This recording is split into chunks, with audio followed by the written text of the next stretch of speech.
thank you so very much for joining us. And we are starting our 30 days of activism with an amazing young activist that have been doing quite a number of work. She wears so many caps on her head, and she's going to introduce herself better. But before then, let's talk about how women are transforming their society through innovation, technology, and the rest. And looking at those facts that the climate change crisis is affecting women and girls and their children the most, and hence the need for women to be at the forefront of championing solution in their society. You could imagine if women has been the provider of solutions as men do in our society today, how much more we will have been able to solve the defining issue of our time. And so, yeah, she's going to be explaining, telling us how she's driving innovation in centering in our work and trying to bridge the gap or solve societal issues. She's a very brilliant, strong, amazing young woman I've met, and she's going to be introducing herself briefly. So thank you so very much for joining us. Please, you can go on. Thank you so much for inviting me here. I'm super excited and just wanted to say thank you so much for this amazing opportunity. Hi, I'm Shreyaa Venkat. I am 20 years old and I'm a junior or third year student at Georgetown University, which is located in DC, and I'm majoring in global health. And I'm also the founder and CEO of the nonprofit NEST4US, which was formed as a philanthropic platform built upon kindness, generosity, and social good. And our mission is to make the world better through kindness by mobilizing volunteers worldwide to advance progress on societal issues and spark equitable solutions for the greater good. And we have 5 different programs through which we tackle over 14 of the United Nations Sustainable Development Goals and a plethora of societal issues, including global hunger, climate change, quality education, poverty, mental health, gender equity, and so much more. And what started as just 2 sisters, so my sister Isha and I co-founded NEST4US with a simple goal of helping those in need. And NEST4US has now become a global movement of over 5,000 volunteers, all different ages and backgrounds, who altogether have contributed over $2.5 million in value of volunteer hours, impacting tens of thousands in over 30 countries across 6 continents. So thank you so very much. Thank you so very much. I told you all that she wears so many caps and she has really been an amazing person in the fight for justice in our society.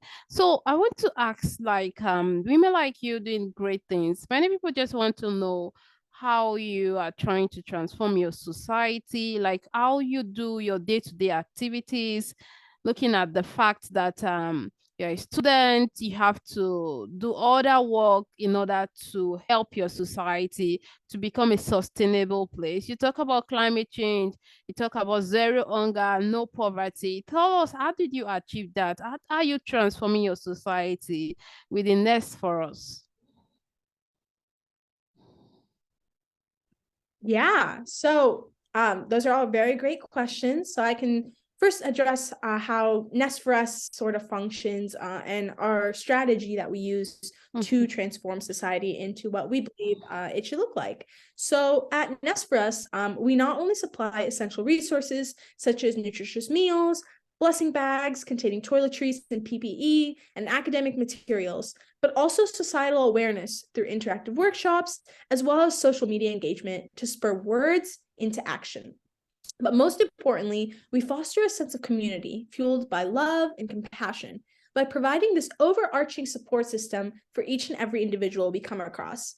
And we've really seen that this dual approach of both awareness, so providing that education, the awareness of what is happening in society, combined with that action element, those opportunities for people to go and actually go make an impact in the world, that enables us to fulfill our vision of empowering people of all demographics to create a more inclusive world for everyone everywhere, and also effectively address a myriad of socio-demographic root causes. So the things like climate change and zero hunger, there are very multifaceted social issues. And so it's really important that we use all of our unique skills and talents of all the individuals in the world working together with that united goal, whether that be zero hunger, achieving gender equity, mitigating climate change, things like that. If we go in with that common goal, then we'd be able to achieve so much more than if we were just one individual doing one action.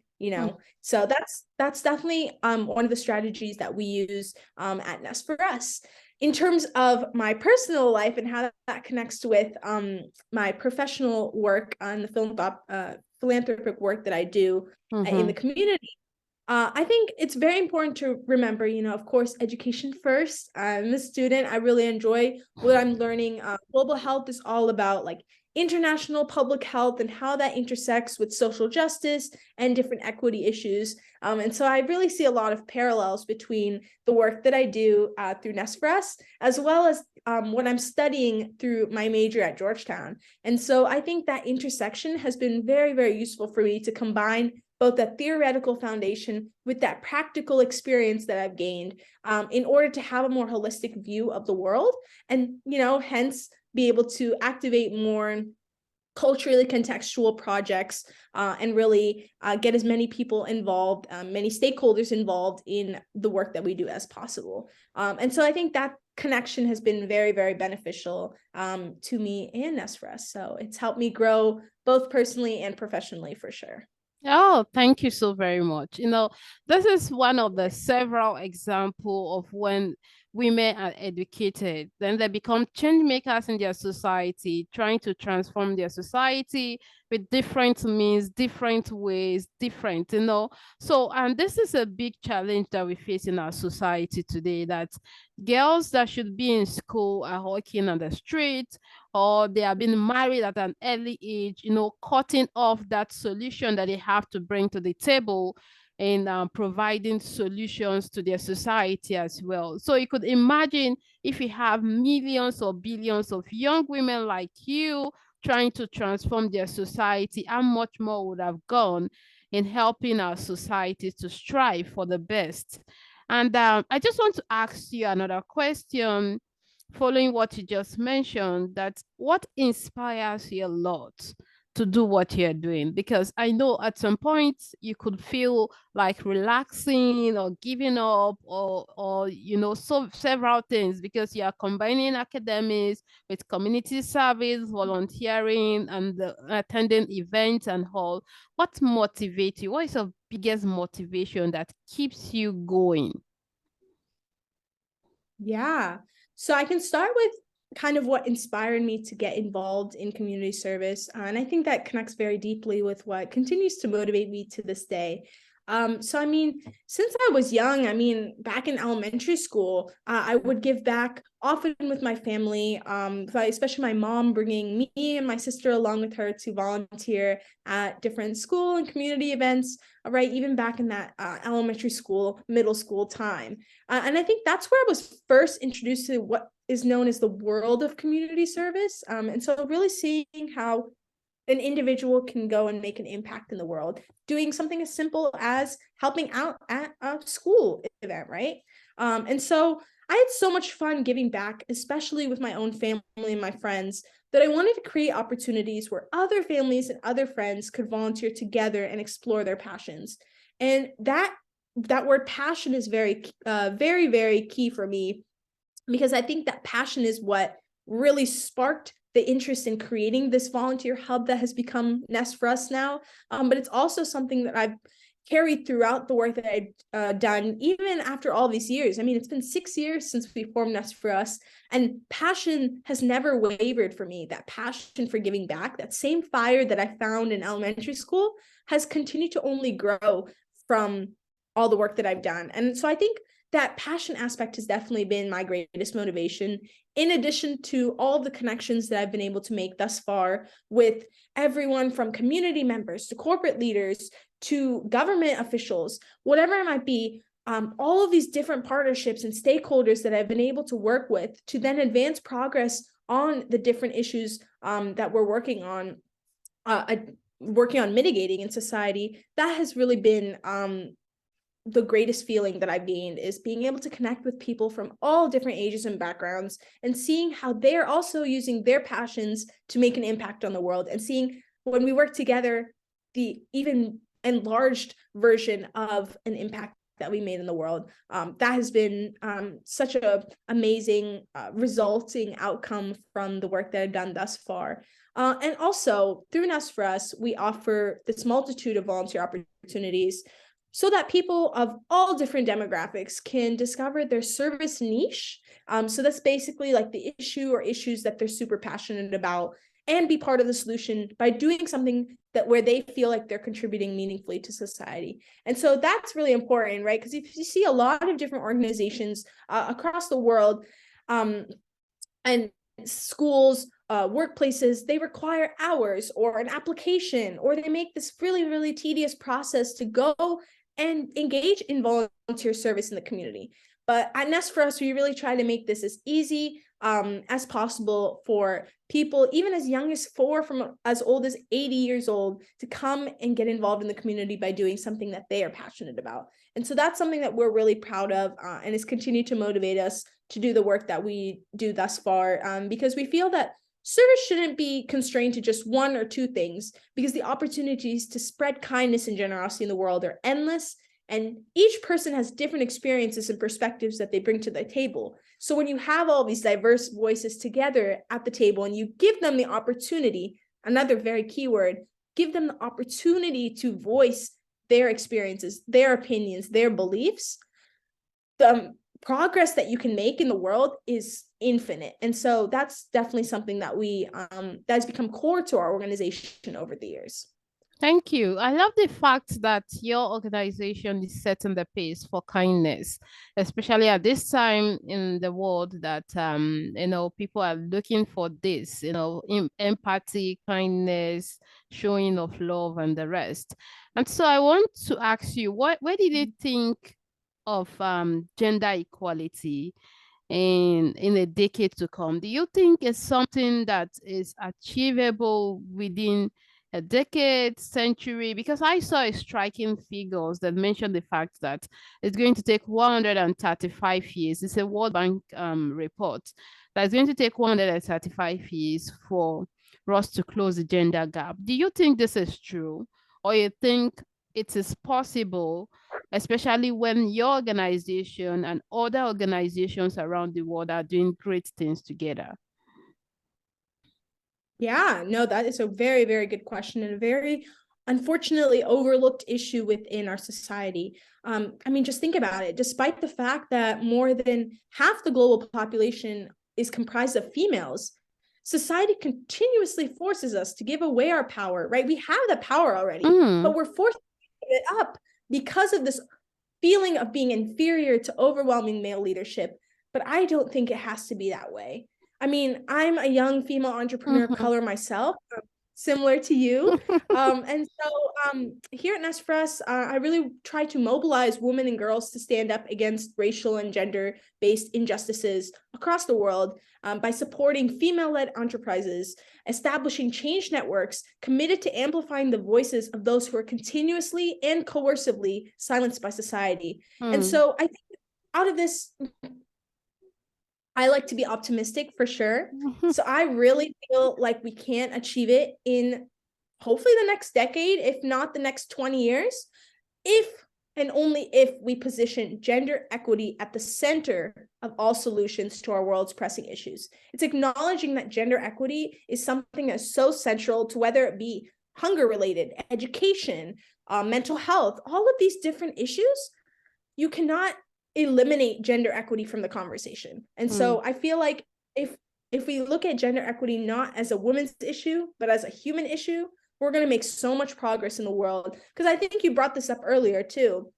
When you're looking at the health of women and children, it has generational effects, right? If you're educating a woman, if you're educating a young girl child, then you're able to then make them more productive members in society. And then they pass that on to their children, who then are empowered to then go get educated, to explore the opportunities that education and good health gives them, pass that on to their children. So we see this generational cycle of empowerment rather than disempowerment, right? And so that will allow us in the future, not even just in the future, but in the present, to move forward as a society if we're educating those who are essentially creating the future. Yeah, nice. I love that concept of talking about the fact that it is possible to achieve gender equality even a decade. It doesn't have to take us more than a century in achieving it. Because if we have thousands or millions of young women like you doing great things in their community as you do, it's going to help. Giving women a chance through education, opportunities, because I came about the figures that talk about the fact that globally, it takes women 200 million hours in a day in search for drinking water. Just imagine those large time that they use. They would have channeled it into economic growth, self-development, every other aspect that they needed to improve in their cycles. And so I just want to ask you, like, what do you want to tell all the women out there, just to encourage them to keep being a change makers?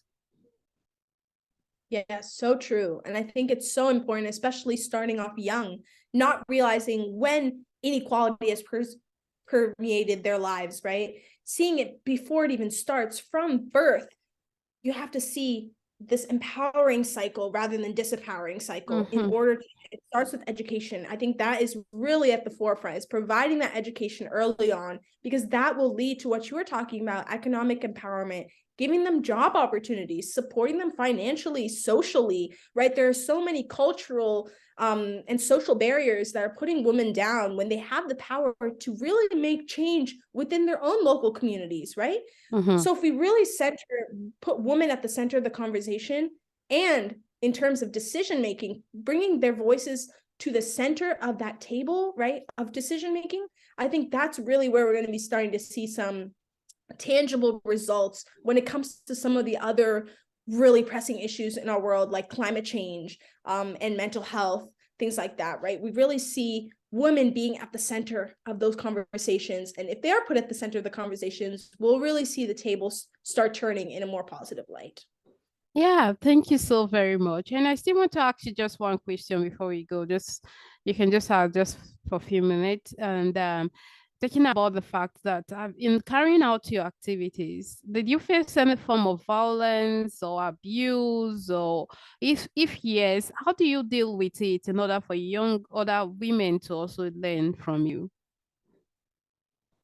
So growing up, my sister and I have both faced many hardships stemming from systemic inequality, just simply being Gen Z, so young Indian American female entrepreneur. Um, that's a minority in a lot of different aspects. But Mm, despite facing these adversities, I feel like we've turned this pain into a sort of purpose by mm, fostering a community through NEST4US built upon mutual respect, where anyone we come across is treated with kindness and empathy, right? I think that's mutual respect is super important. Is I treat you as you would like to be treated. The golden rule. Have you ever heard of the golden yeah. rule? Putting that into practice in every aspect of people's lives, right? And so by creating this inclusive, multifaceted hub of service opportunities, we're really able to connect communities by using intergenerational, intercultural, and intersectional change, and Mm, using those as drivers to then magnifying action and awareness across the world. And I think it's that intergenerational aspect is really important as well, because, of course, it's very important to empower youth. That's something we mm-hmm, strongly believe in. For us is to give mm-hmm, youth leadership opportunities so that they're able to voice their opinions, because it's essentially our future that we are creating. But in order to devise these diverse and innovative solutions for the issues that we're currently facing, we're going to need both the voices of past and future generations to be amplified. Combining this intergenerational dialogue along with intercultural dialogue, being culturally conscious of what belief systems are we looking at, what communities are we actually impacting, seeing what their wants and needs are in order to implement targeted interventions in a more effective way. I really feel like that intergenerational dialogue holds that key to the future. And it's a sentiment that I'm proud to embody through my philanthropic work and what I hope to instill within each and every person that I come across. And it's something that's become a core value for us at NEST4US, really that inclusivity aspect, bringing people we have people from as young as 3-4 years old to as old as 70-80 years old, working together for that united common goal of helping those in need, you know, just looking at that gives me so much hope for the future. And so I think if more people across the world really see the value in that intergenerational collaboration, we're going to see our world turn in the right direction for sure. Thank you so very much. I love the emphasis on intergenerational dialogue, which is very much welcome and could also help to close that gender inequality gap for people to know where those gaps exist, you know, through those conversation dialogues and the rest. And so thank you so very much for the amazing work you do for your community and for standing up for women's rights and for helping to bridge those gaps. And I'm sure you can hear me now. And you are really amazing. And you know, for all what you have said today, you made us to realize the fact that giving women a voice is just like providing solution. You know, it's just a self-development for the country as a whole. You know, it says that just educating one girl child is like educating the society. Now imagine educating thousands or millions of girl child. It's like helping to strengthen our society. So thank you so much for accepting this invitation. I'm really honored to have you today. Thank you so much again for inviting me here. I love talking about all of these super, super important topics. I think it's a conversation that each and every person should be having across the world in order to build a better, not just a better future, but a better present for all of us. And so really, thank you so much for having me on. And I'm excited to see how we can continue to work together to create a better world for everyone. Yeah, and so you also find the work they do in the description below, so you could check it and go through what they're doing, join them wherever you are to have your voice in the course.